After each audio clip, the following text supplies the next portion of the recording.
Students, good morning, जय हिंद। मैं Vipin sir और जीव का केमिस्ट्री क्लासेस में आपका एक बार फिर से स्वागत है। हेलो स्टूडेंट्स, आप पढ़ रहे हैं क्लास 10th अनसॉल्व पेपर चल रहा है, ठीक है ना। क्लास 10th अनसॉल्व पेपर चल रहा है, जिसका सेट फर्स्ट आ चुका है 824 NJ। और आज जो आप पढ़ने जा रहे हैं सेट साइंस का अनसॉल्व पेपर 824 N के हिंदी मीडियम पढ़ने जा रहे हैं, ठीक है ना।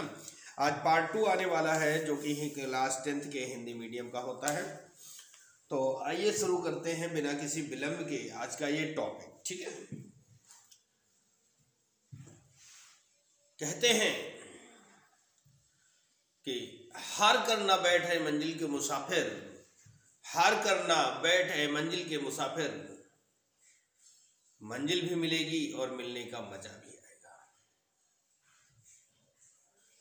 मतलब आप घर बैठ करके अपनी तैयारी को कंटिन्यू बनाए रखिए, लगातार तैयारी करते रहिए, आप एक दिन निश्चित रूप से सफल होंगे, ठीक है ना। सफलता कदम चूमेगी खुद आके मंजिल, यदि मुसाफिर हिम्मत न हारे। कदम चूमेगी खुद आके मंजिल, यदि मुसाफिर हिम्मत न हारे। तो आइए इसी के साथ शुरू करते हैं हम लोग अपना सेट। तो जो हमारा सेट है वो पहला तो हम भौतिक विज्ञान चल रहे हैं, भौतिक विज्ञान, ठीक है ना। भौतिक विज्ञान में हम चल रहे हैं, सेट फर्स्ट की बात कर रहे हैं, सॉरी क्वेश्चन नंबर 1 का क्वेश्चन नंबर 1 का कह रहा है, एक अवतल लेंस द्वारा किसी वस्तु का बना प्रतिबिंब होता है। यानी एक अवतल लेंस के द्वारा किसी वस्तु का प्रतिबिंब बनता है तो कैसा बनता है। इसका थर्ड ऑप्शन सही है। तीसरा ऑप्शन है आभासी, सीधा व उल्टा, सॉरी उल्टा नहीं, छोटा। आभासी, सीधा व छोटा। यानी कोई अवतल लेंस किसी वस्तु के, किसी ऑब्जेक्ट का अगर प्रतिबिंब बनाता है तो कैसा बनाता है, आभासी बनाता है, सीधा होता है और छोटा बनाता है। दूरदर्शी दोष के कारण, अगला खा नंबर है, दूरदर्शी दोष के कारण वस्तु का प्रतिबिंब बनता है। अब खा नंबर की बात कर रहा है तो इसका भी तीसरा ऑप्शन सही है कि दूरदर्शी दोष के कारण जो वस्तु का प्रतिबिंब बनता है वो रेटिना के पीछे बनता है, ठीक है ना। गा नंबर देखते हैं, रेटिना के पीछे बनता है। कह रहा दो चालकता जिनके पदार्थ लंबाई तथा व्यास समान है किंतु विद्युत परिपथ में पहले श्रेणी क्रम में और फिर समांतर क्रम में संयोजित किए गए, श्रेणी क्रम तथा समांतर क्रम में संयोजन में ऊष्मा उत्पन्न ऊष्मा का अनुपात, इसका सेकंड ऑप्शन सही है, 1:4। घा नंबर की बात करें, कह रहा बिजली के बल्ब का तंतु यानी फिलामेंट बना होता है तो वो टंगस्टन का बना होता है, ठीक है ना। फिलामेंट आपने देखा होगा, विद्युत बल्ब होता है, इस तरह से विद्युत बल्ब बना होता है और यहाँ से ये लॉक होता है, फिर कांच का एक बॉक्स होता है, इस तरह से दो मोटे तार होते हैं, फिर इनसे ऐसे पतले तार निकले होते हैं, है ना, ऐसे।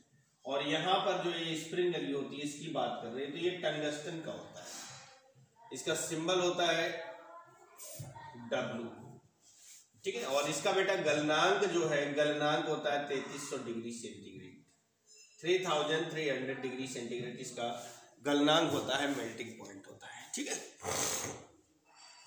अगला क्वेश्चन कह रहा भैया कि अब हम चलते हैं क्वेश्चन नंबर 2 के का पर, ठीक है। तो इसको अगर हम साफ कर दें तो कोई प्रॉब्लम नहीं होनी चाहिए आपको।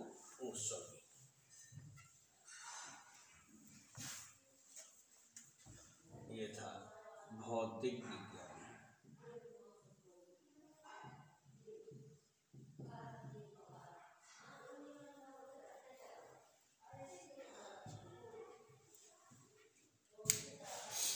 भौतिक विज्ञान कह रहा निम्नलिखित चित्र में दर्शाए अनुसार एक प्रकाश की किरण, आपके पास डायग्राम होगा, अनसॉल्व होगा और 824 NK में देखते जाएंगे, ठीक है ना। मैं क्वेश्चन आपको नहीं बताऊंगा, क्वेश्चन सिर्फ सुनाऊंगा और लिखूंगा नहीं। क्वेश्चन आप लोग मॉडल पेपर से, उसे अनसॉल्व से देखेंगे। दूसरे का कह रहा निम्नलिखित, क्वेश्चन नंबर 2 का कह रहा निम्नलिखित चित्र में दर्शाए अनुसार एक प्रकाश की किरण माध्यम ए से माध्यम बी में प्रवेश करती है। ऐसा डायग्राम दिया हुआ है, ये अभिलंब हो जाता है, यहाँ से एक किरण आती है जिसका एंगल है 60 अंश। ये एंगल 60 अंश है और ये माध्यम ए है, ये आपतित किरण हो जाती है और जैसे ही यहाँ पर आती है तो ये थोड़ा सा अपवर्तित हो जाती है और ये दोनों 45 डिग्री के बन जाते हैं, 45 अंश। ये माध्यम हमारा बी, ठीक है ना। ये तो कह रहा है कि चित्र को देखकर बताइए कि कौन सा माध्यम अधिक सघन माध्यम है तथा माध्यम ए के सापेक्ष माध्यम बी का अपवर्तनांक ज्ञात कीजिए। ठीक है, तो देखिए सबसे पहले पूछा उसने कि कौन सा माध्यम सबसे ज्यादा सघन है। तो जो ए माध्यम है, ठीक है ना, तो पहला आंसर तो आपको हो जाएगा, क्या लिखेंगे आगे, माध्यम ए सघन है, एक तो ये हो जाएगा। ठीक है, फिर उसके बाद उसने अपवर्तनांक पूछा है तो हम लिख सकते हैं क्या कि देखिए आपतन कोण, क्या लिखेंगे, आपतन कोण, आपतन कोण। आपतन कोण कौन सा होता है हमारा, ये होता है आपतन कोण, इसे हम आई से प्रदर्शित करते हैं 60 अंश में। ठीक है, और अपवर्तन कोण, अपवर्तन कोण ये आई होता है और ये आर होता है, आर बराबर दिया हुआ है 45 डिग्री। ठीक है, 45 अंश दिया गया है। माध्यम ए के सापेक्ष बी का अपवर्तनांक ज्ञात करना है तो लिखेंगे क्या, माध्यम ए के सापेक्ष बी का अपवर्तनांक, माध्यम ए के सापेक्ष बी का अपवर्तनांक क्या हो जाएगा, n equal to sine i upon sine r. तो साइन आई का मतलब है साइन 60 अंश और साइन 45 अंश, है ना। ये मान रख दिया आई और आर की। अब इनकी वैल्यू रखना है, साइन 60 का मान होता है 1/2 और ये हो जाएगा साइन 1/√2। ये साइन 45 का मान होता है 1/√2 और साइन 60 का होता है 1/2। अब देखिए क्रॉस मल्टीप्लाई करें तो ये √2 ऊपर जाएगा तो ये हो जाएगा क्या, 1 × √2 अपॉन 1 × 2। √2 का ऊपर नीचे मल्टीप्लाई कर दें तो देखो इन दोनों से ये कैंसिल हो जाएगा, बचेगा क्या, 1/√2। ये आपका आंसर हो जाएगा। ठीक है ना, क्या बच्चा भैया, 1/√2 बच जाएगा जो कि आपका आंसर होगा। ये था दूसरे का। अब इसको हम साफ करते हैं और चलते हैं अगले क्वेश्चन पर।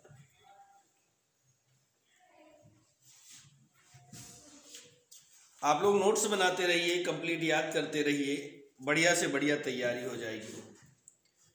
कह रहा है क्वेश्चन है, किसी निकट दृष्टि दोष से पीड़ित व्यक्ति का दूर बिंदु नेत्र के सामने 80 सेंटीमीटर दूरी पर है।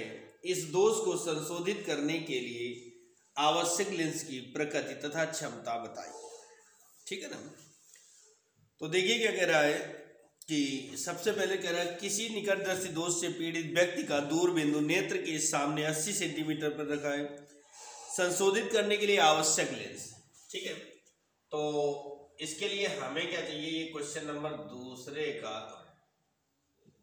खा है।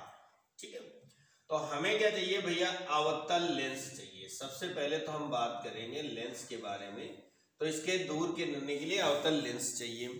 अब हमको चाहिए इसकी फोकस दूरी, क्या चाहिए, फोकस दूरी। तो अवतल लेंस की फोकस दूरी क्या, सॉरी क्षमता हमें निकालना है ना, जिसमें कि फोकस दूरी दी गई है, कह रहा 80 सेंटीमीटर दूरी है, एफ इक्वल टू दे रहा है 80 सेंटीमीटर। कितना दे रहा है, 80 सेंटीमीटर दे रहा है। तो P इक्वल टू हमें फाइंड करना है। P इक्वल टू क्या हो जाएगा, 1/f हो जाएगा। तो 1/f का मतलब हो गया 80, डिवाइड करेंगे। अब देखिए 80 का मतलब होता है, ये मीटर में होता है, ये सेंटीमीटर में, तो बदलने के लिए 100 हो जाएगा, यानी 1 इक्वल टू 100 सेंटीमीटर। तो डिवाइड करेंगे 1.25 डायोप्टर, ये क्षमता का या इस क्षमता का हमें अवतल लेंस चाहिए होगा।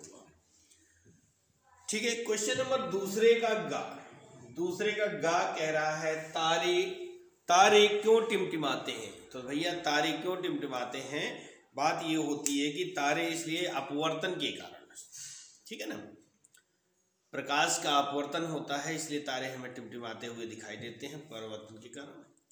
तो ये एक थ्योरेटिकल क्वेश्चन है जो आपकी नोट्स में या मॉडल पेपर पर मिल जाएगा, ठीक है ना। तो इसको आप थ्योरेटिकल क्वेश्चन है, आप लोग नोट्स से सॉल्व कर लेंगे। और बाय द वे अगर कोई क्वेश्चन आपको नहीं मिलता है, उसके बारे में नहीं पता है, तो आप हमें कमेंट बॉक्स में कर दीजिएगा कमेंट, जिससे कि आपका जो है हम आपको बता देंगे, ठीक है, आंसर आपको मिल जाएगा। क्वेश्चन नंबर 3 का, ठीक है ना, चलिए यहीं पर करते हैं।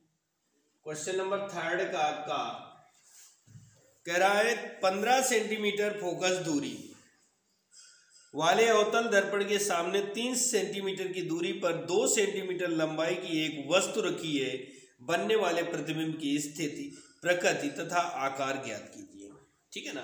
तो देखिए फोकस दूरी दे दिया है कितनी, 15 सेंटीमीटर, ठीक, तो ये हो जाएगी कितनी, -15 सेंटीमीटर, ठीक है ना। और वस्तु की जो दूरी है वो u इससे नोट करते हैं, u इक्वल टू हो जाएगा -30 सेंटीमीटर। 2 सेंटीमीटर की लंबाई दे रहे हैं, यानी O ऑब्जेक्ट का जो मान है, लंबाई है वो 2 सेंटीमीटर है। और बनने वाले प्रतिबिंब की स्थिति यानी कि v इक्वल टू फाइंड करना है, v का मान फाइंड करना है। प्रकृति तथा आकार मतलब I equal to question mark, ये करना है। तो सबसे पहले हम दर्पण सूत्र लगाते हैं, दर्पण सूत्र से, ठीक है ना। दर्पण सूत्र हमारा क्या होता है, 1/f equal to 1/v plus 1/u, ये हो जाता है। अब हम सारी वैल्यू रखते हैं, 1/-15 बराबर 1/v प्लस 1/-30, u का मान है। तो -1/15 इक्वल टू 1/v प्लस -1/30, तो 1/v इक्वल टू क्या हो जाएगा भैया, -1/50, और ये उधर जाएगा तो 1/30 हो जाएगा प्लस का। तो 1/v इक्वल टू 30 एलसीएम हो जाएगा, -2 प्लस का 1, तो ये 1/v इक्वल टू हो जाएगा -1/30, ठीक है। तो v इक्वल टू क्या आ जाएगा, -30 सेंटीमीटर, ठीक है, ये v का मान आ जाएगा। अब हमें निकालना क्या है, प्रकृति तथा आकार और लंबाई ज्ञात करना है, ठीक है। तो m, इसके आगे यहां से कर लेंगे आप लोग, m इक्वल टू h2/h1 क्या होगा, वस्तु की लंबाई अपॉन प्रतिबिंब की लंबाई, इक्वल टू होता है -v/u, ठीक है, v/u। तो h2/h1 का मान कितना है, ये ऑब्जेक्ट की लंबाई दी गई है 2 सेंटीमीटर, और -30 सेंटीमीटर अपॉन -30 सेंटीमीटर, ठीक है ना। अब रुको, सॉरी, और ये ब्रैकेट में ले लिया, और हमारा ये माइनस, ये सूत्र वाला हो गया, दोनों का मान माइनस में आया। तो h2/h1 इक्वल टू, ये माइनस माइनस कैंसिल, ये भी कैंसिल, माइनस का 1 बचेगा, h1 की वैल्यू 2 है, ठीक है ना। तो अगर हम h2 इक्वल टू कर दें तो क्या हो जाएगा, 2 × 2 आ जाएगा, तो h2 इक्वल टू क्या हो जाएगा, 2, ये आएगा। तो प्रतिबिंब हमारा कैसा बनेगा, प्रतिबिंब हमारा 2 सेंटीमीटर लंबा होगा, उल्टा होगा और वास्तविक होगा। प्रतिबिंब 2 सेंटीमीटर लंबा, वास्तविक उल्टा, ये प्रकृति और आकार हो जाएगा, ठीक है ना। तो तीसरे का क्वेश्चन, तीसरे का जो है वो आपका क्लियर हो जाता है, कंप्लीट हो जाता है।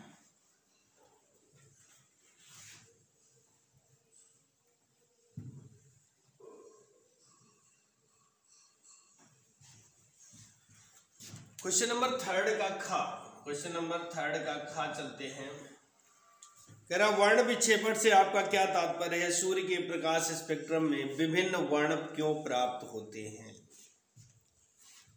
तो देखिए, वर्ण विक्षेपण का मतलब होता है प्रकाश की श्वेत किरण का विभिन्न रंगों में परिवर्तित होना। वर्ण विक्षेपण, विभिन्न रंगों में बट जाना वर्ण विक्षेपण कहलाता है। प्रकाश की श्वेत किरण का विभिन्न रंगों में बट जाना वर्ण विक्षेपण कहलाता है। देखिए, थोड़ी देर के लिए हम एग्जांपल लेते हैं। ये हमारा प्रिज्म हो जाता है। क्या है भैया? ये प्रिज्म। और अगर इससे हम किसी श्वेत किरण को यहां से गुजारते हैं तो इसका जो डायरेक्शन है वो ये है, बट क्या होता है, ये थोड़ा सा अविलंब की ओर झुक जाती है। ठीक है, ऐसे किरणें निकलती चली जाएंगी।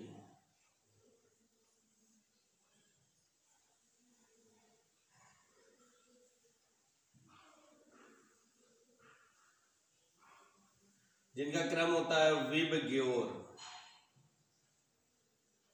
है ना, ये वर्ण विक्षेपण होता है। लेकिन किसी, और ये हमारी क्या है, श्वेत प्रकाश है। लेकिन जैसे प्रिज्म से हमने गुजारा तो ये क्या हुआ कि विभिन्न रंगों की किरणों में बट जाता है। विभिन्न रंगों की किरणों में ये बट जाता है, तो इसे हम कहते हैं वर्ण विक्षेपण। यानी प्रकाश किरण का, श्वेत प्रकाश किरण का प्रिज्म से गुजरने पर विभिन्न रंगों की किरणों में अलग अलग बट जाना, विभक्त हो जाना वर्ण विक्षेपण कहलाता है। और सूर्य के प्रकाश में विभिन्न वर्ण क्यों प्राप्त होते हैं? ठीक है, तो ये आपका एक थ्योरेटिकल क्वेश्चन है जो कि चैप्टर नंबर, यानी फिजिक्स के चैप्टर नंबर 2 मानव संसार, है ना, यानी नेत्र वाले चैप्टर में आपको ये मिल जाएगा टॉपिक, वहां से आप लोग सॉल्व कर लेंगे। थ्योरेटिकल क्वेश्चन है। अब हम लोग चलते हैं तीसरे के खा पर। तो उसके लिए क्या करते हैं, पहले तो इसको हम साफ कर देते हैं। अच्छा सॉरी, ये तीसरे का खा नहीं था, वर्ण विक्षेपण वाला तीसरे का और था। ठीक है ना। अब हम लोग तीसरे के खा पर जाएंगे, थर्ड का खा। ठीक है, अब हम लोग थर्ड का खा को सॉल्व करेंगे। तो थर्ड के खा में हम लोग देखते हैं तो क्या कह रहा है कि 60 वाट 220 वोल्ट, 100 वाट 220 वोल्ट के दो विद्युत बल्ब श्रेणी क्रम में 220 वोल्ट के विद्युत मेंस से संयोजित किए गए। दोनों विद्युत बल्बों में प्रवाहित होने वाली विद्युत धाराओं की गणना कीजिए। ऐसा कह रहा है, दोनों बल्बों में प्रवाहित होने वाली धाराओं की गणना कीजिए। तो बात ये आती है कि उसने दे रखा है कि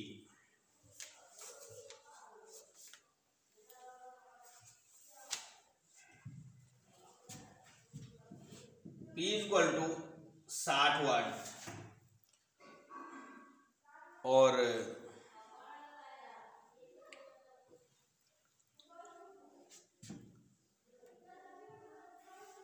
ये P1 मान लेते हैं, P2 है 100 वाट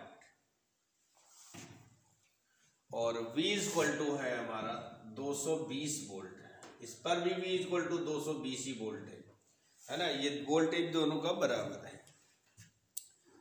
मेंस में संयोजित किए गए, मतलब कुछ मिलाकर ऐसा देख सकते हैं। अगर हम इसका डायग्राम ड्रा करें तो एक प्रतिरोध हो जाएगा, दूसरा प्रतिरोध हो जाएगा और ये बैटरी हो जाएगी, यहाँ कुंजी हो जाती है जिसका वोल्टेज दिया गया है 220 वोल्ट। ये R1 हो जाएगा, ये R2, और इसमें जो है जो धारा प्रवाहित हो रही है उसका मान हमें निकालना है। ठीक है, तो धारा जो प्रवाहित हो रही है उसका मान हमें कंटिन्यू निकालना है। तो आइए हम लोग शुरू करते हैं कि सबसे पहले हमें परिपथ का कुल प्रतिरोध ज्ञात करना होगा। अगर कुल प्रतिरोध हमें पता चल जाता है तो बड़ी आसानी होगी। तो हम लिखते क्या हैं कि पहले बल्ब का प्रतिरोध को क्या लिख देते हैं, R1। ठीक है ना। R1 = V²/P1। तो ये V² क्या है आपका 220 × 220 हो जाएगा, है ना। अपॉन P1 का मान कितना है 60। कितना है भैया 60 है। तो अगर इसको हम सॉल्व करें तो देखिए 0 से 0 हमारा कैंसिल हो जाएगा, 2 3 6 हो जाएगा, ये 11 हो जाएगा, है ना। तो 11 0 11 दूनी 22, 11 दूनी 22, 22 और 2 24, 24 20 अपॉन 3। ये हमारा R1 का ओम, R1 का मान आ जाता है, यानी पहले बल्ब का प्रतिरोध आ जाता है। अब इसी तरह हम सेम टू सेम लिखा देंगे दूसरे बल्ब का प्रतिरोध। दूसरे बल्ब का प्रतिरोध यानी R2 equal to V² upon P2। अब V² हमारा वही है 220 गुणे 220 अपॉन 100, लेकिन P2 का मान जो है चेंज हो गया, तो 0 से 0 0 से 0, 22 इंटू 22 मतलब 484 ओम। ये हो जाएगा R2 का मान। ठीक है, क्या आ गया भैया R2 का मान आ जाता है इतना 484 ओम आ जाता है। क्लियर हुआ। आगे अगर हम चले तो अब क्या कह रहा है कि हमें कुल उसने कहा कि श्रेणी क्रम में संयोजित किया गया है, तो चूंकि दोनों प्रतिरोध श्रेणी क्रम में है, अतः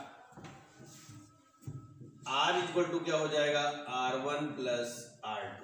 तो R1 का मान है हमारा 24 20 अपॉन 3 प्लस 484। एलसीएम हमारा 3 मिलेगा, ये 24 20 हो जाएगा, और इसमें 3 चौको 12, 3 अट्ठे 24, 24 और 1 25, और 3 चौको 12, 12 और 2 14, 152।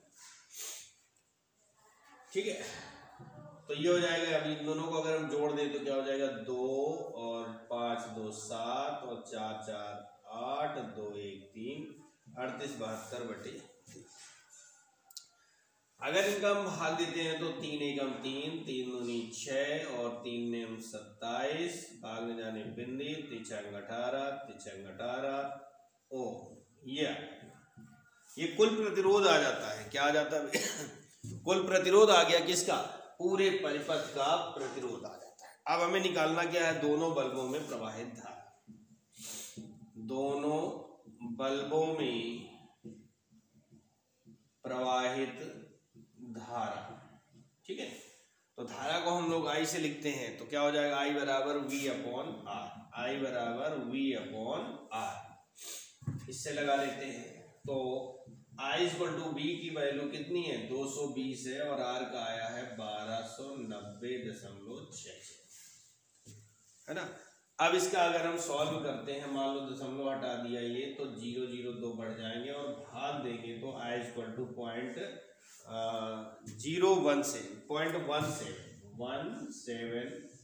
एम्पियर इतनी धारा जो है पूरे परिपथ में या दोनों बल्बों में प्रवाहित हो रही है। ठीक है ना, आ गया होगा समझ में, इसको नोट कर लीजिएगा। और अब हम लोग बढ़ने वाले हैं इसके आगे।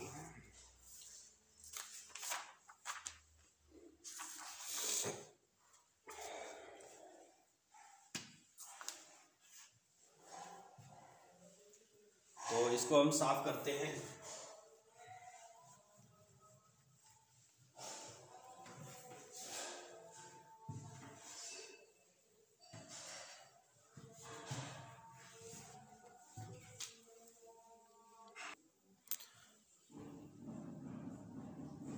देखिए भैया कह रहा है क्वेश्चन नंबर 3 का खा, तीसरे का खा का अथवा, ये पूछ रहा है।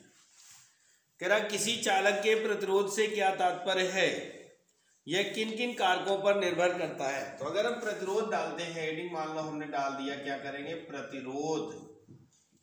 ठीक है, तो लिख सकते हैं क्या, किसी चालक का प्रतिरोध चालक पर लगाए गए विभवांतर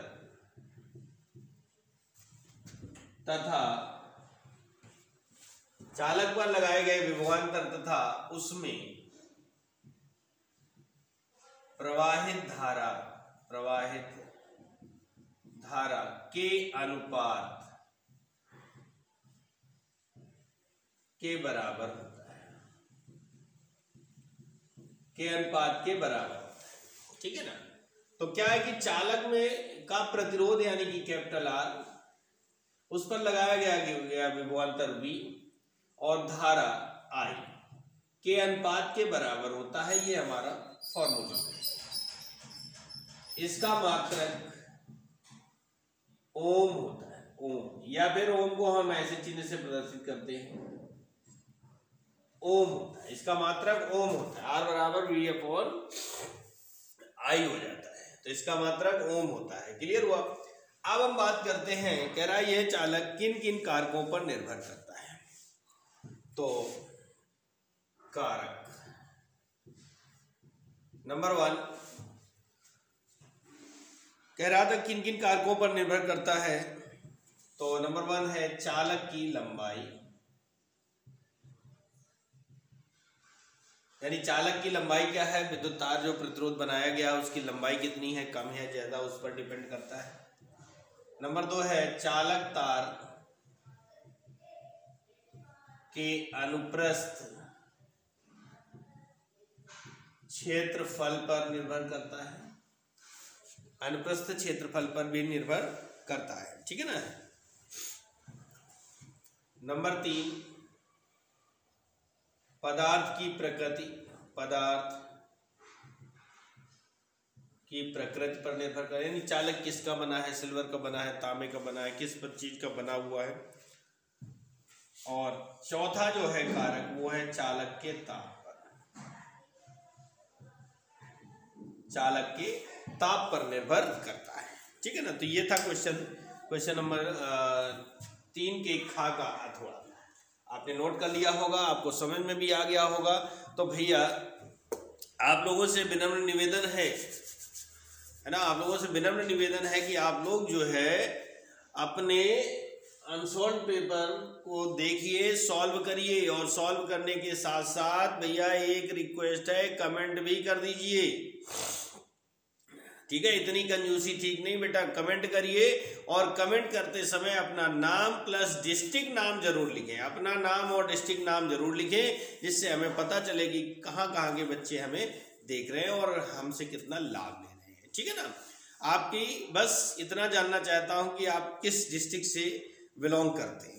तो आप अपना नाम और डिस्ट्रिक्ट नाम जरूर डालें कमेंट में, और कंजूसी न करें, एक लाइक, एक शेयर और एक कमेंट जरूर कर दें। Thank you. आगे बढ़ते हैं।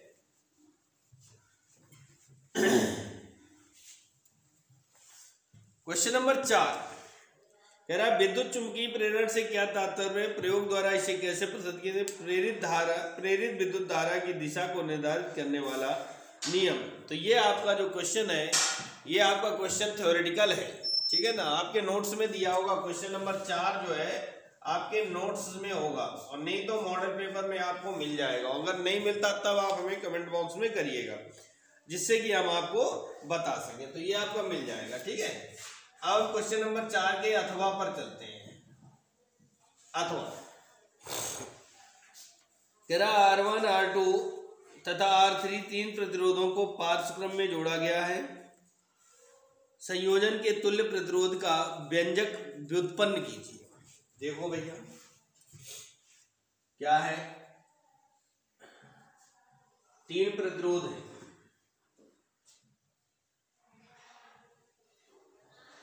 तीन प्रतिरोध हैं। ठीक है। इन तीनों प्रतिरोधों को पार्श्व क्रम यानी समांतर क्रम में जोड़ा गया है। R1 R2 R3 इस तरीके से जोड़ा गया है, और कह रहा तीनों प्रतिरोधों को पार्श्व क्रम में जोड़ा, संयोजन के तुल्य प्रतिरोध का व्यंजक व्युत्पन्न कीजिए। ठीक है ना। व्यंजक निकालना है, डेरिवेशन सॉल्व करना है। तो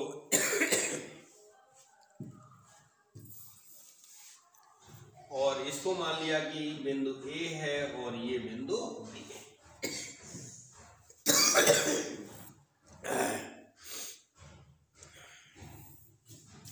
तो जब किसी परिपथ में प्रतिरोध जोड़े जाते हैं तो जो उनका वोल्टेज यानी विभवांतर होता है वो V होता है, लेकिन धारा जो है वो बढ़ जाती है, I1, I2 एंड I3 हो जाती है। धारा का मान I1, I2, I3 हो जाता है और विभवांतर हमारा V अगर यहाँ से निकलेगा तो यहाँ पर भी V ही प्राप्त होगा, यानी विभवांतर एक समान होगा। ठीक है, तो माना कि क्या लिखेंगे, माना 3 प्रतिरोध R1, R2 व R3 पार्श्व क्रम में जोड़े गए हैं। ठीक, R1, R2, R3 पार्श्व क्रम में जोड़े गए हैं, जिनका कुल विभवांतर V तथा प्रवाहित धारा क्रमशः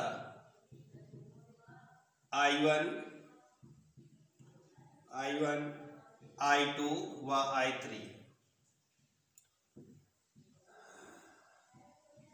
तब I equal to V upon R C, I equal to V upon R C।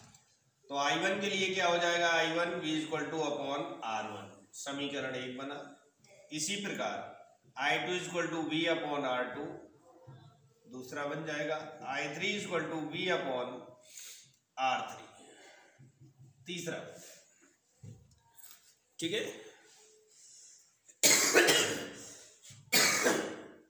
अब लिखेंगे परिपथ में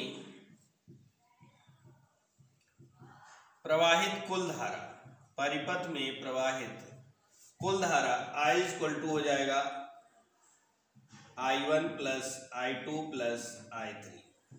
ठीक है, तो I इक्वल टू क्या हो जाएगा, I का मान क्या है V अपॉन R, तो V अपॉन R रख दिया। I1 का मान क्या है V upon R1, V upon R2 plus V upon R3।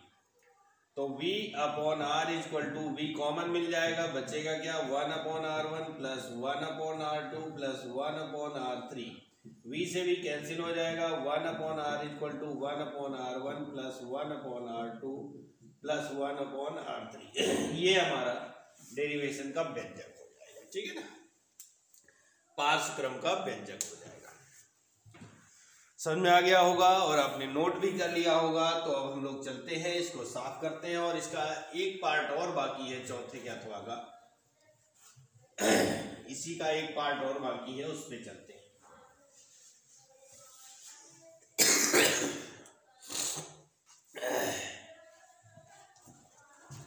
एक डायग्राम दिया गया है, उसका तुल्य प्रतिरोध पूछ रहा है। एक प्रतिरोध ये लगा है, एक ये लगा है, ये A पॉइंट है, ये B पॉइंट है, और यहाँ से एक प्रतिरोध ऐसे लगा हुआ है, फिर सीधे आते हैं, फिर एक प्रतिरोध ऐसे लगा हुआ है और एक प्रतिरोध इस तरीके से लगा हुआ है। ये पॉइंट हमारा C हो जाता है। ये 2 ओम है, ये 6 ओम है, ये भी 6 ओम है, ये 2 ओम है और ये 3.5 ओम है। कह रहा है बिंदु A तथा C के बीच तुल्य प्रतिरोध ज्ञात कीजिए। बिंदु A और C के बीच तुल्य प्रतिरोध ज्ञात करना है आपको। तो इसको हम लोग सॉल्व करते हैं, A और C के बीच सॉल्व करते हैं। तो पहले निकाल लेते हैं A और B के बीच तुल्य प्रतिरोध। अब ये दोनों किसमें है, श्रेणी क्रम में है। किस क्रम में है A और B के बीच, तो लिख सकते हैं A व B के बीच तुल्य प्रतिरोध। A और B के बीच तुल्य प्रतिरोध मानते हैं, तो मान लिया कि हमने ये R डैश हो गया और ये श्रेणी क्रम में है, तो क्या हो जाएगा 2 + 3.5 इक्वल टू हो जाएगा 5.5 ओम, है ना। ये R डैश A और B के बीच का तुल्य प्रतिरोध आ जाता है। अब निकालते हैं B और C के बीच, B व C के बीच तुल्य प्रतिरोध। अब आप देख रहे हैं कि बी और सी के बीच जितने भी प्रतिरोध लगे हैं वो सब समांतर क्रम में है ना। तो 1/r डबल डैश बराबर 1/2 प्लस 1/6 प्लस 1/6, एलसीएम क्या होगा 6 हो जाएगा, 3 प्लस 1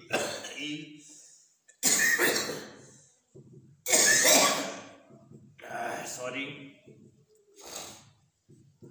5/6, r डबल डैश बराबर हो जाएगा 6/5, भाग देंगे तो 1.2 ओम आ जाएगा, है ना, 1.2 ओम आ जाएगा। अब निकाल लेंगे कि बिंदु ए व सी के बीच तुल्य प्रतिरोध। तो देखिए जब इनका इसका मान आया और इनका मान आया तो ये दोनों किसमें चले जाएंगे, श्रेणी क्रम में चले जाएंगे।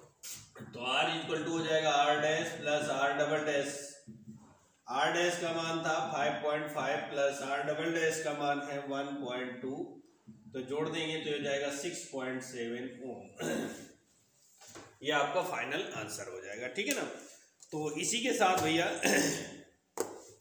आपका फिजिक्स पोर्शन खत्म होता है, समाप्त होता है।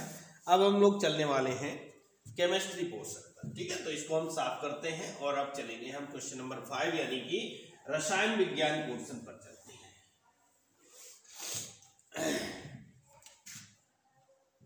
रसायन विज्ञान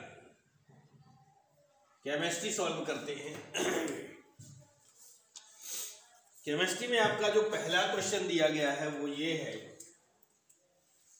5वें का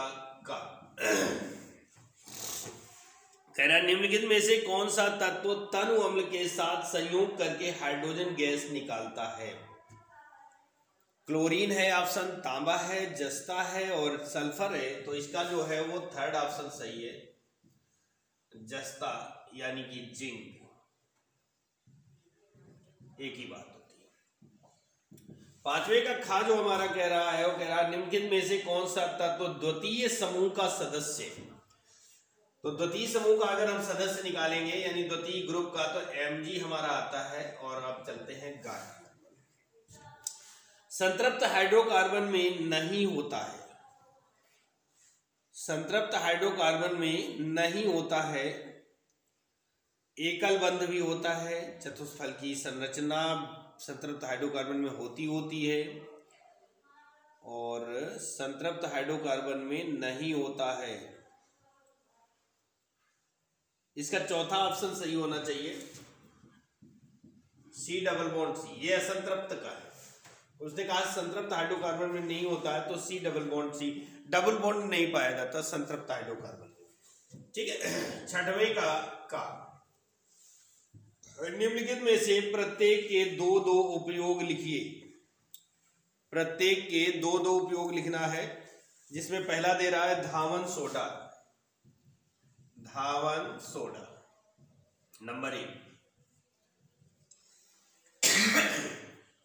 तो पहला उपयोग हम लिख सकते हैं कपड़े धोने के काम आता है, नामी है धावन सोडा तो कपड़े धोने के काम ही आएगा, है ना। तो कपड़े धोने के काम आता है। नंबर 2 पर बात करें तो इसका दूसरा उपयोग क्या हो जाएगा, खाने का सोडा बनाने में, खाने का सोडा बनाने में। उपयोग तो बहुत सारे हो सकते हैं लेकिन हम लोग जितना मांग रहा है उतना ही देंगे, तो कोई भी 2 उपयोग दे सकते हैं। दूसरा उसने विरंजक चूर्ण लिखा है, ठीक है। विरंजक चूर्ण 1-1 नंबर के क्वेश्चन है, ज्यादा लिखने की आवश्यकता नहीं है। तो विरंजक चूर्ण की बात करें तो नंबर 1 होता है कि ऑक्सीकारक के रूप में काम करता है, ऑक्सीकारक के रूप में काम करता है। और नंबर 2 आता है कीटनाशक के रूप में काम करता है, जीवाणुनाशक, जीवाणुनाशक के रूप में काम करता है। पहले इसे कुओं में, जब कुओं से पानी पिया जाता था तो कुओं में इसको दवा के रूप में डालते थे, जिससे कि कुएं में उत्पन्न हुए बैक्टीरिया को खत्म हो सके। चलिए, तो ये आपका हो गया होगा। अब हम लोग चलते हैं छठवें के खा पर। ठीक है ना। कह रहा है संतृप्त तथा असंतृप्त हाइड्रोकार्बनों को उदाहरणों द्वारा समझाइए। संतृप्त हाइड्रोकार्बन, ठीक है, संतृप्त हाइड्रोकार्बन में क्या लिख सकते हैं कि वे हाइड्रोकार्बन जिनमें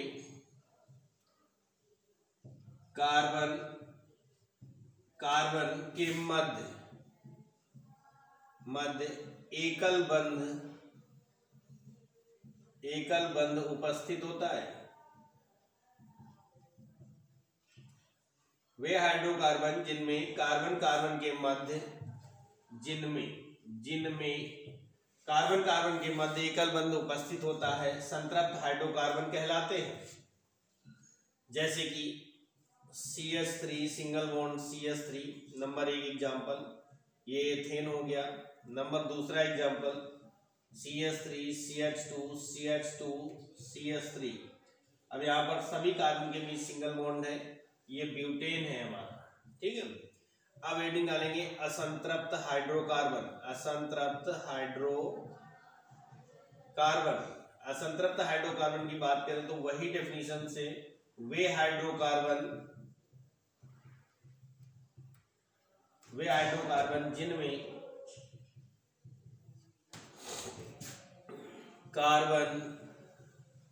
कार्बन के मध्य द्विबंध या त्रिबंध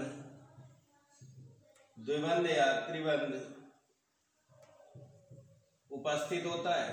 द्विबंध या त्रिबंध उपस्थित होता है, असंतृप्त हाइड्रोकार्बन कहलाते हैं। द्विबंध जिनमें डबल या ट्रिपल बॉन्ड पाया जाएगा वो असंतृप्त हाइड्रोकार्बन कहलाएंगे। जैसे एग्जाम्पल है, एग्जाम्पल में CH2 डबल बॉन्ड CH2, ये एथिलीन है हमारा। क्या है भैया? एथिलीन। कॉमा दूसरा एग्जाम्पल ले लिया हमने CH triple bond CH, acetylene हो गया। ये क्या है? असंतृप्त हाइड्रोकार्बन है। ठीक है ना, ये असंतृप्त हाइड्रोकार्बन है।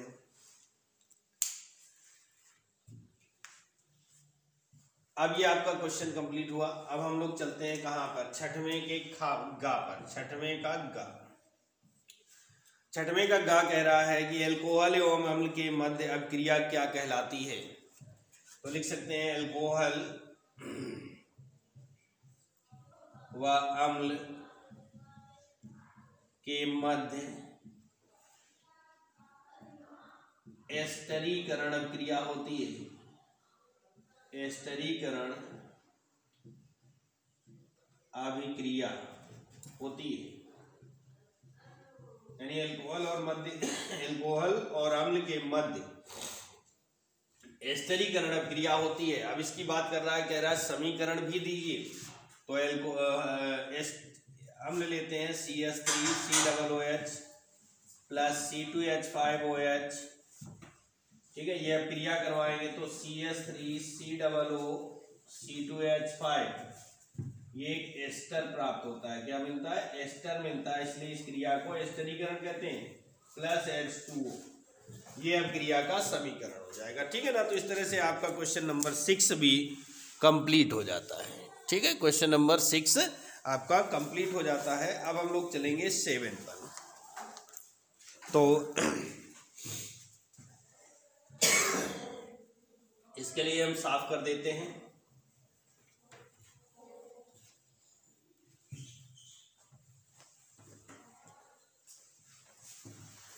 क्वेश्चन नंबर 7 के का कह रहा है केवल रासायनिक समीकरण दीजिए।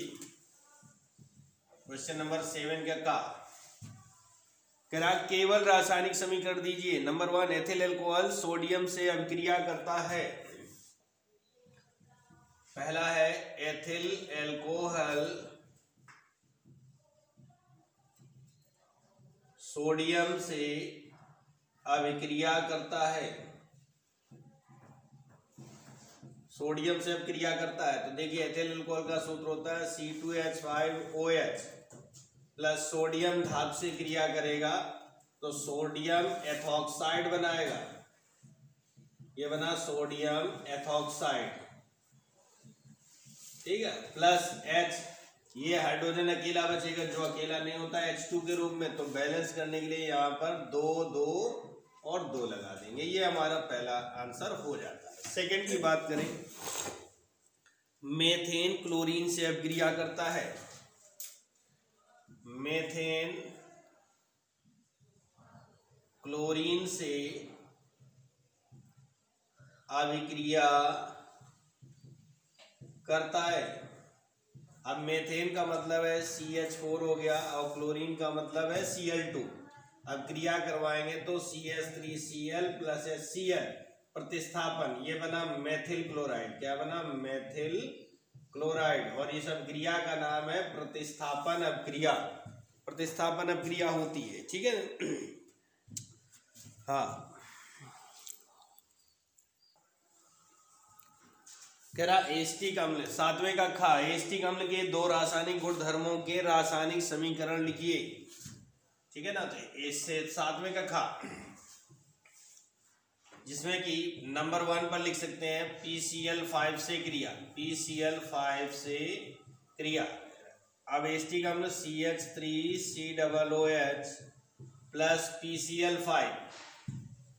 PCl5 से अगर क्रिया कराएंगे तो बनेगा CH3COCl प्लस POCl3 और प्लस HCl, ये बनता है एसिटिल क्लोराइड, एसिटिल क्लोराइड, ठीक है। और इसका दूसरा रासायनिक गुण मान लो, लिख दो एथिल एल्कोहल से क्रिया, एथिल एल्कोहल से क्रिया, ठीक है। तो एथिल एल्कोहल के लिए क्या होगा? CH3COOH plus C2H5OH, arrow mark CH3COOC2H5 plus H2O, ethyl acetate, ethyl acetate या फिर इसी को कहते हैं एस्टर, ठीक है। और ये क्रिया कहलाती है एस्टरीकरण और ये वाली कहलाती है एसिटिलीकरण, ठीक है। चलो भैया, तो 7वें का खा कंप्लीट हो जाता है। अब हम चलते हैं क्वेश्चन नंबर 8 पर। तो इसके लिए हम इसको साफ करते हैं।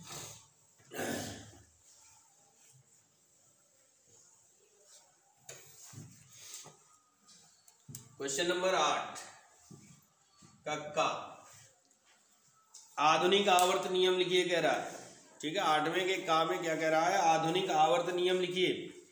तो देखिए 8वें के का में जो आधुनिक आवर्त नियम है, तो आपको देना कितना है?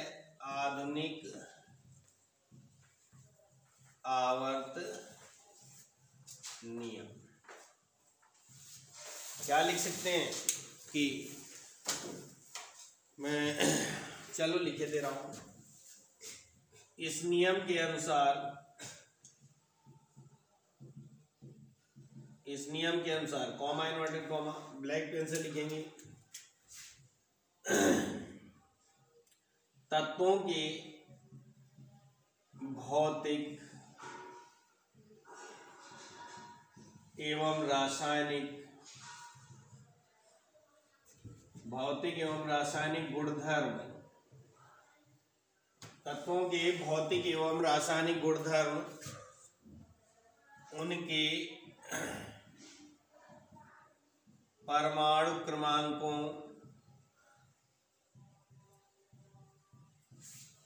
के आवर्ती फलन होते। तत्वों के भौतिक एवं रासायनिक गुणधर्म उनके परमाणु क्रमांकों के आवर्ती फलन होते हैं। बस इतना सा आपको देना है। भर्जन अगला है 8वें का खा, इसमें कह रहा है भर्जन, ठीक है ना। तो भर्जन आपके नोट्स में भी दिया होगा और मैं छोटी सी डेफिनेशन आपके लिए बोल रहा हूं, वो भी समझ लीजिएगा। क्या होगा भर्जन? सांद्रित अयस्क को उसके गलनांक से कम ताप पर, सांद्रित अयस्क को उसके गलनांक से कम ताप पर वायु की उपस्थिति में गर्म करते हैं तो यह क्रिया भर्जन कहलाती है। यह क्रिया भर्जन कहलाती है। इसमें सांद्रित अयस्क ऑक्साइड के रूप में परिवर्तित हो जाता है। यह क्रिया भर्जन कहलाती है और इसमें सांद्रित अयस्क ऑक्साइड के रूप में परिवर्तित हो जाता है। ठीक है, तो ये भर्जन हो जाएगा। एग्जाम्पल दे देंगे। अब तीसरे के गा पर चलते हैं, जो कि कह रहा है खाने का सोडा की निर्माण विधि। खाने के सोडा की निर्माण विधि पूछ रहा है। निर्माण विधि, ठीक है। तो खाने के सोडा की निर्माण विधि क्या है? हम लिख सकते हैं कि सोडियम कार्बोनेट के जलीय विलयन में, सोडियम कार्बोनेट के जलीय विलयन में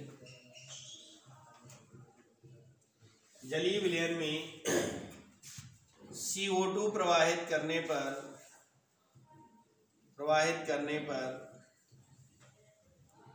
सोडियम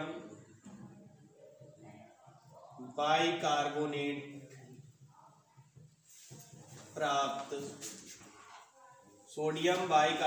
प्राप्त होता है। ठीक है ना। सोडियम कार्बोनेट के जलीय विलयन में CO2 प्रवाहित करने पर सोडियम बाइकार्बोनेट प्राप्त होता है। समीकरण देख लीजिएगा कि Na2CO3 प्लस जलीय विलयन के लिए H2O, इसमें प्रवाहित कर दिया CO2, तो ये बन जाएगा 2NaHCO3। ये है हमारा खाने का सोडा।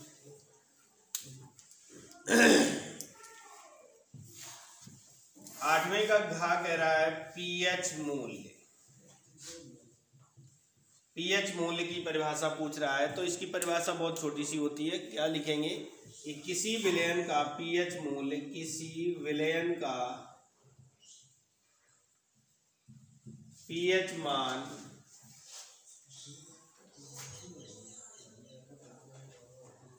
हाइड्रोजन आयन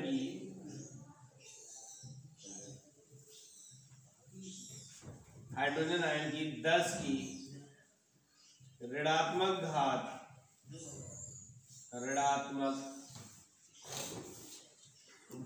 के बराबर होता है। ठीक है। और एक छोटा सा नन्हा सा प्यारा सा डेरिवेशन कर देंगे। क्या करेंगे? हाइड्रोजन आयन सांद्रण इक्वल टू 10 की घात माइनस पीएच। हमने अभी क्या कहा था कि हाइड्रोजन आयन की 10 की ऋणात्मक घात के बराबर होता है। लॉग लेने पर अगर हम लॉग लेते हैं दोनों ओर, तो क्या बनता है? लॉग हाइड्रोजन आयन सांद्रण इक्वल टू हो जाएगा लॉग 10 की पावर माइनस पीएच। ठीक है, तो ये हो जाएगा क्या? लॉग हाइड्रोजन आयन सांद्रण equal to minus pH log 10। ठीक है, अब इधर लगाएंगे तो ये हो जाएगा लॉग हाइड्रोजन आयन सांद्रण इक्वल टू हो जाएगा माइनस पीएच इंटू लॉग 10।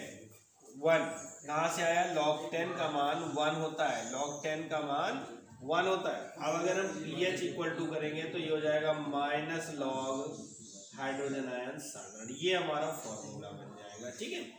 आगे इसी में जोड़ रहा है कि यदि किसी विलयन की पीएच मान 8 है तो प्रकृति, अब पीएच मान इक्वल टू दे रहा है 8, तो प्रकृति क्या हो जाएगी? प्रकृति हो जाएगी इक्वल टू क्षारीय हो जाएगी। ठीक है ना। क्या हो जाएगी?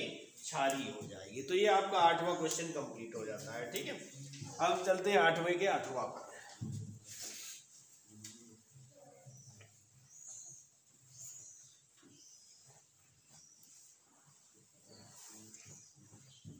क्वेश्चन नंबर 8 का 8वां लॉन्ग आंसर है, ऑप्शन आता है।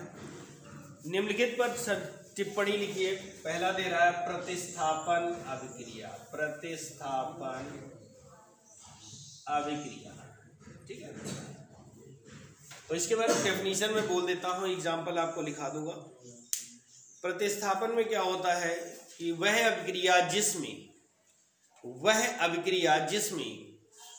कोई पदार्थ दूसरे पदार्थ को उसके विलयन से हटा देता है, प्रतिस्थापित कर देता है। एक बार फिर से, वह अपक्रिया जिसमें कोई एक पदार्थ दूसरे पदार्थ को उसके विलयन से प्रतिस्थापित कर देता है, प्रतिस्थापन अपक्रिया कहलाती है। एग्जाम्पल देखिए, CuSO4 प्लस Fe, अगर अपक्रिया करवाते हैं तो FeSO4 प्लस Cu, क्या हुआ भैया? कॉपर अलग हो गया, कॉपर यहां जुड़ा था, अलग हो गया, है ना। ये एग्जाम्पल फर्स्ट था। दूसरा एग्जाम्पल ले लेते हैं,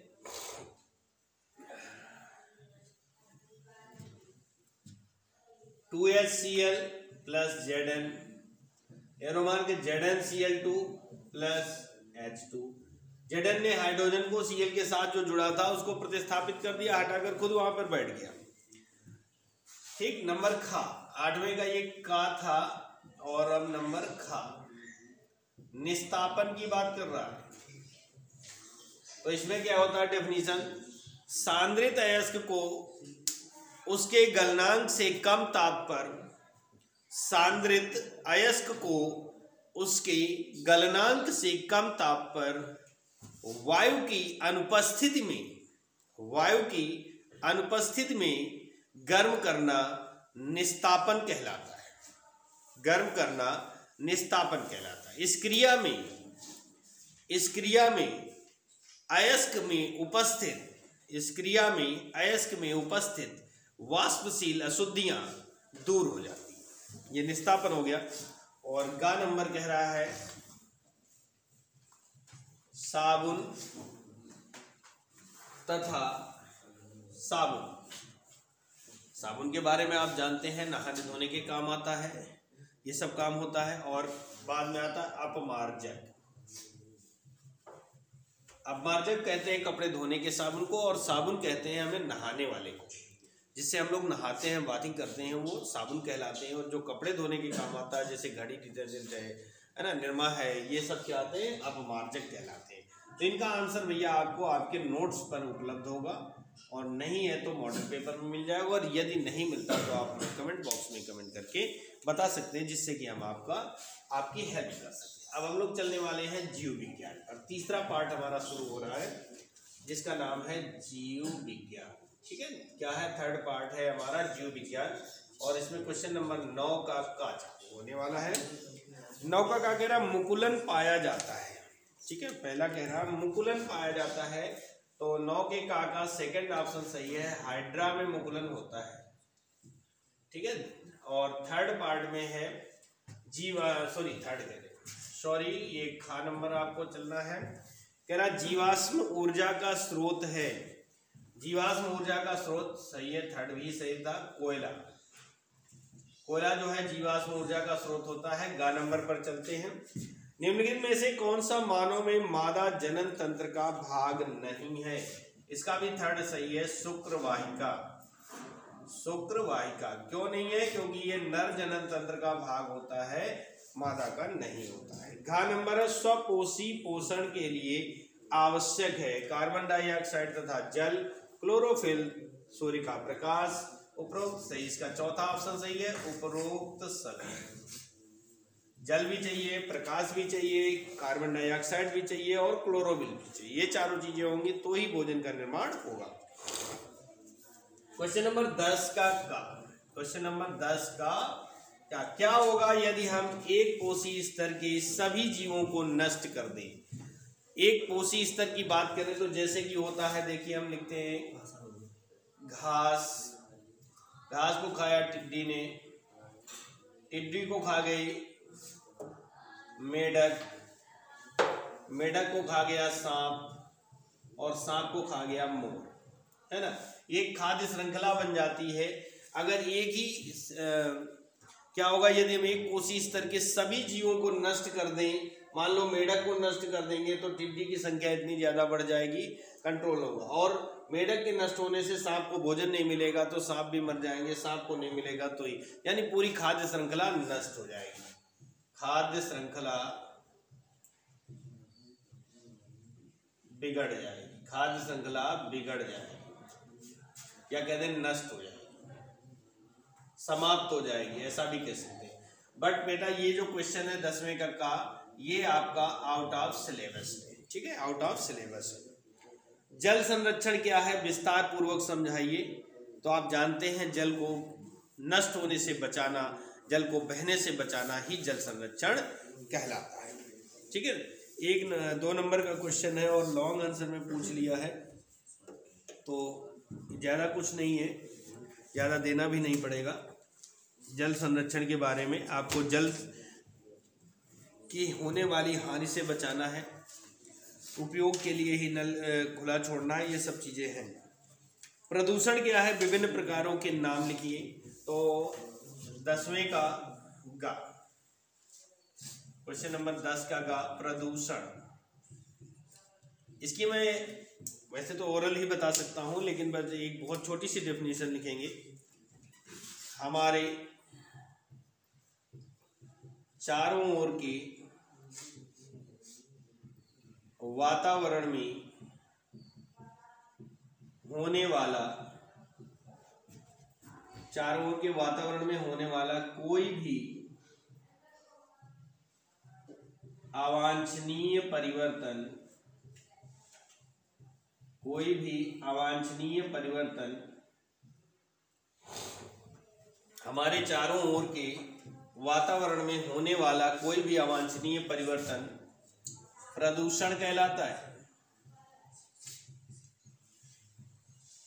प्रदूषण कहलाता है। ये कितने प्रकार के होते हैं, जैसे कि नंबर 1 है वायु प्रदूषण, ठीक, नंबर 2 है जल प्रदूषण, नंबर 3 है मृदा प्रदूषण, नंबर 4 है ध्वनि प्रदूषण और नंबर 5 है रेडियोधर्मी प्रदूषण, रेडियोधर्मी प्रदूषण। तो इस तरह से हमारा 5 प्रकार के प्रदूषण होते हैं। तो ये हमारा 10वें का कंप्लीट होता है। 10वें का 11 नंबर का क्या कह रहा है, पौधों में जल का परिवहन किसके द्वारा होता है, इसकी क्रिया विधि को समझाइए। तो इसको साफ करते हैं।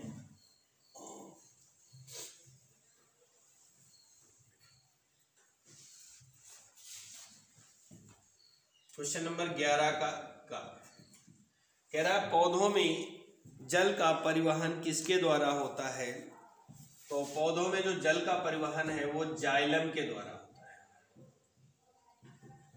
आधा आंसर हो गया आपका, जाइलम के द्वारा होता है। इसकी क्रिया विधि को समझाइए। तो अगर क्रिया विधि हम देखते हैं तो बहुत लंबा क्वेश्चन जाएगा और आपके थ्योरेटिकल क्वेश्चन है, ये आपके उसमें बना होगा। ये इस तरह से हमारी सेल्स होती है। रसारोहण का सिद्धांत पढ़ सकते हैं, ठीक है। यहाँ पे रूट हेयर होते हैं, रोम कह सकते हैं, मूल रोम, मूल माने जड़ और उसके रोम। ये आपने कहाँ पर देखे होंगे, मूली और गाजर आपने देखा है, उसमें बाल जैसी रचनाएं होती हैं। ये होती है बाह्य त्वचा और ये होती है अंतस्थ त्वचा, ठीक है। यहाँ पर ये कॉर्टेक्स होता है,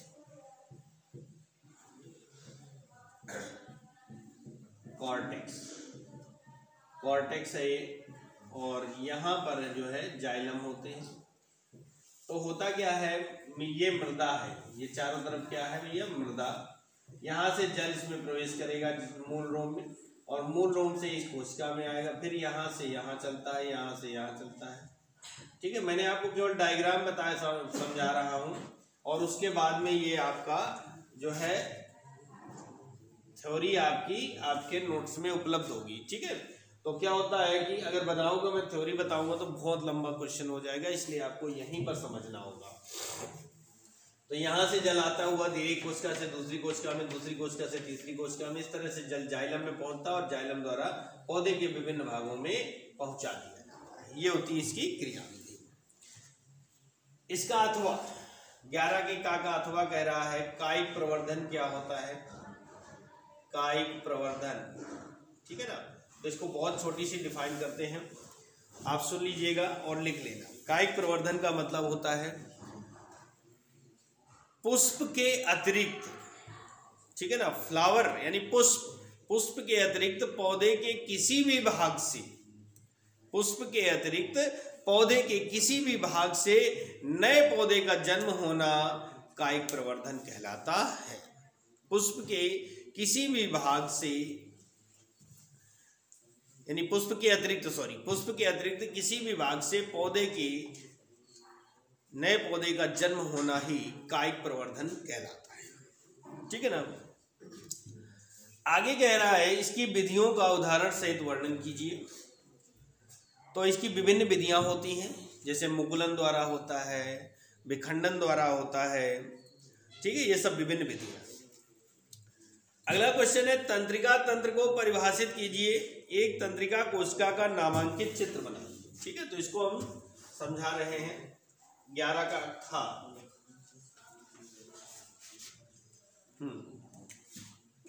11 का खा की बात करते हैं। कह रहा तंत्रिका तंत्र। तंत्रिका तंत्र क्या होता है उसके बारे में कह रहा है कि तंत्रिका तंत्र को परिभाषित कीजिए। तो तंत्रिका तंत्र के बारे में, तंत्रिका तंत्र के बारे में कह रहा है तो लिख सकते हैं क्या कि वह तंत्र जो शरीर के विभिन्न तंत्रों पर, वह तंत्र जो शरीर के विभिन्न तंत्रों पर नियंत्रण रखता है,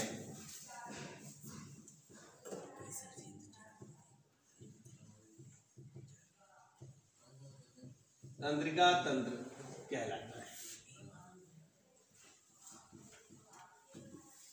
ठीक है ना। इसके अंतर्गत मस्तिष्क और मेरु तंत्रिकाएं आती है। ठीक है ना। तो तंत्रिका तंत्र क्या है? वह तंत्र जो शरीर के विभिन्न भागों पर या विभिन्न उन पर नियंत्रण रखता है, तंत्रिका तंत्र कहलाता है। ठीक, इसी में कह रहा है तंत्रिका कोशिका का नामांकित चित्र बनाइए। तो तंत्रिका कोशिका में क्या होता है, इस तरह से डेंड्रान और डेंड्राइट्स निकलते हैं। एक भाग बड़ा हो जाता है, ये होते हैं डेंड्राइट, इस तरह से निकलते रहते हैं। आपके नोटबुक में डायग्राम दिया हुआ है, इसलिए मैं थोड़ा रफली बना रहा हूं। डेंड्रान एवं डेंड्राइट्स, डेंड्रान एवं डेंड्राइट्स, ये होता है केंद्रक, ये कोशिका काय, कोशिका काय। यहाँ पर कोशिका द्रव्य भरा होता है जिसमें कुछ गोलाकार कण होते हैं जिन्हें निशिल्स कण बोलते हैं। ठीक, ये एक्सॉन होता है। एक्सॉन के चारों ओर माइलिन न्यूरिलेमा की झिल्ली होती है, न्यूरिलेमा। ठीक है। और इसके अंदर एक आच्छद भरा होता है, वसा आच्छद, यानी वसा का आवरण होता है इस तरह से, जिसे माइलिन शीथ कहते हैं। माइलिन शीथ कहते हैं। ये जगह जगह पर टूटा होता है, जिसे रेनवियर के नोड कहते हैं, रेनवियर के नोड। और फिर यहाँ पर एक नई तंत्रिका कोशिका होती है जिन पर गोल बटन जैसी रचना होती है, इन्हें सिनेप्टिक बटन कहते हैं, सिनेप्टिक बटन कहते हैं। बट ये जो आपका कोर्स में है बेटा, ये आपका आउट ऑफ सिलेबस हो चुका है, ये आपके सिलेबस में, यानी 30% के अकॉर्डिंग, बाद बाकी ये वैलिड है। इसी का आगे क्वेश्चन है परिवार नियोजन की विभिन्न विधियों का वर्णन कीजिए। तो इसका अथवा है, हम इसको साफ करते हैं।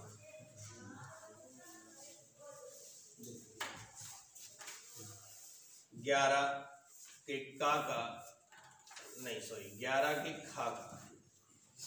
अथवा 11 के खा का, क्वेश्चन नंबर 11 के खा का अथवा परिवार नियोजन की विभिन्न विधियों की बात कर रहे हैं।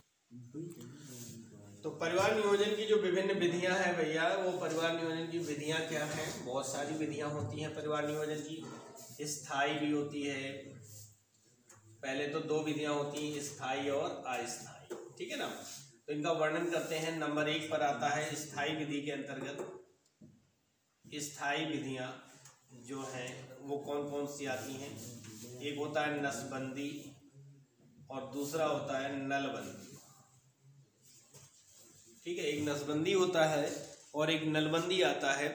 नसबंदी में क्या होता है, पुरुषों की शुक्रवाहिनी को काट कर गांठ लगा दिया जाता है, और नलबंदी में क्या होता है, स्त्रियों की अंडवाहिनी को काटकर गांठ लगा दिया जाता है। ठीक है, जिससे नई संतान होने की संभावना समाप्त हो जाती है। अस्थायी विधियां, अस्थायी विधियां। ठीक है, अस्थायी विधियां क्या होती हैं? थोड़े समय के लिए होती है। नंबर 1 पर आता है आत्मसंयम। आत्मसंयम, ठीक है ना, स्वयं कंट्रोल करना, जनसंख्या वृद्धि को रोकने के लिए स्वयं अपने आप कंट्रोल करना। नंबर 2 पर आता है निरोध, ठीक है ना। नंबर 3 पर आता है, निरोध हो गया। नंबर 3 पर आती हैं गर्भ निरोधक गोलियां। गर्भ निरोधक गोलियां, गर्भ निरोधक गोलियां आती हैं। नंबर 4 पर चौथी विधि है लू, और नंबर 5 पर है गर्भ समापन, इसे एबॉर्शन कहते हैं, इंग्लिश में एबॉर्शन कहते हैं। तो इतनी सारी विधियां हैं जिनको आप डिटेल में आपके अगर वर्णन करना है, नोट्स है तो आपके नोट्स पर उपलब्ध होगा, नहीं तो मॉडल पेपर में मिल जाएगा, और नहीं मिलता तो फिर आप कमेंट बॉक्स में कमेंट करिए, इससे आपको मिल जाएगा। आगे क्वेश्चन चलते हैं, क्वेश्चन नंबर 12 पर, ठीक है ना। पेपर आपका ऑलरेडी बहुत लंबा हो रहा है। क्वेश्चन नंबर 12 है पादप हार्मोन्स क्या है? क्वेश्चन नंबर पादप हार्मोन्स, पादप हार्मोन्स, ये आपका जो क्वेश्चन है ये आपका आउट ऑफ सिलेबस है। वैसे पादप हार्मोन्स क्या होते हैं? पादपों से स्रावित होने वाले रासायनिक पदार्थों को पादप हार्मोन्स कहते हैं। पादपों से स्रावित होने वाले रासायनिक पदार्थों को पादप हार्मोन। किन्हीं 3 पादप हार्मोन्स के नाम लिखिए। तो नाम में आता है auxin, number 2 gibberellin, number 3 cytokinin, cytokinin, number 4 ethylene, ठीक है, नंबर 5 एब्सिसिक अम्ल, एब्सिसिक अम्ल, नंबर 6 पुष्पन हार्मोन, पुष्पन हार्मोन। उसने 3 पूछा है, हमने 6 के नाम बता दिए। आप लोग स्वयं डिटेल लिख लीजिएगा, बहुत लंबा हो जाएगा। कार्यों का वर्णन, मनुष्य के पाचन तंत्र का नामांकित चित्र बनाइए एवं पाचन क्रिया का वर्णन भी कीजिए। तो इसका डायग्राम मैं आपको बना दे रहा हूँ बहुत सिंपल तरीके से। अगर हम पाचन तंत्र का डायग्राम बनाएं तो ऐसे बनेगा, ये इस तरह से ले जाएंगे, ठीक है।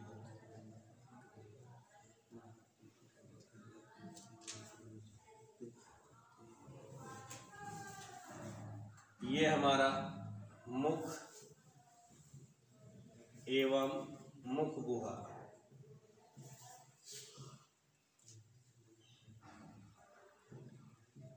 मुख एवं मुख गुहा हो जाता है, ठीक है। और यहां से ऐसे और ये ऐसे, ये हमारी ग्रसनी है। क्या है भैया? ग्रसनी। ये हमारी ग्रास नली है, ग्रास नली। और यहां पर होती हैं 3 जोड़ी लार ग्रंथियां, लार ग्रंथियां। फिर हमारा यहां से ये हमारा लीवर हो जाता है। क्या होता है भैया? लीवर होता है। इसी में एक थैली के समान रचना होती है जिसे हम पित्ताशय कहते हैं, यानी गॉल ब्लैडर, इसको साफ कर देते हैं, पित्ताशय।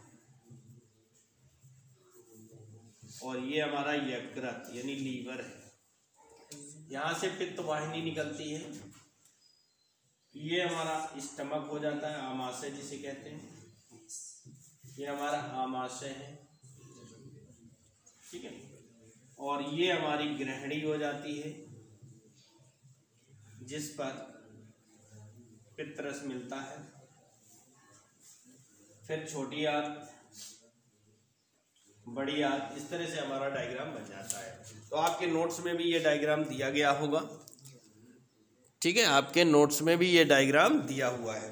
तो इसको जो है, और इसकी क्रिया विधि भी जो है थ्योरेटिकल क्वेश्चन है, आपके नोट्स से, मॉडल पेपर से आपको मिल जाएगा। तो इसको वहीं से आप तैयार कर लेंगे, ठीक है। तो आज के इस टॉपिक में आपका ये टॉपिक समाप्त होता है, यानी कि सेट नंबर 2 कंप्लीट होता है। तब तक के लिए नमस्कार, जय हिंद, जय भारत। अगर किसी बच्चे को कोई प्रॉब्लम होती है तो वो हमें कमेंट बॉक्स में कमेंट करें, और कमेंट करते समय भैया इस बात का विशेष ध्यान रखें, अपना नाम और डिस्ट्रिक्ट नेम जरूर दें, जिससे हमें पता चले कहाँ के बच्चे हमसे जुड़े हुए। ओके, थैंक यू, जय हिंद, जय भारत।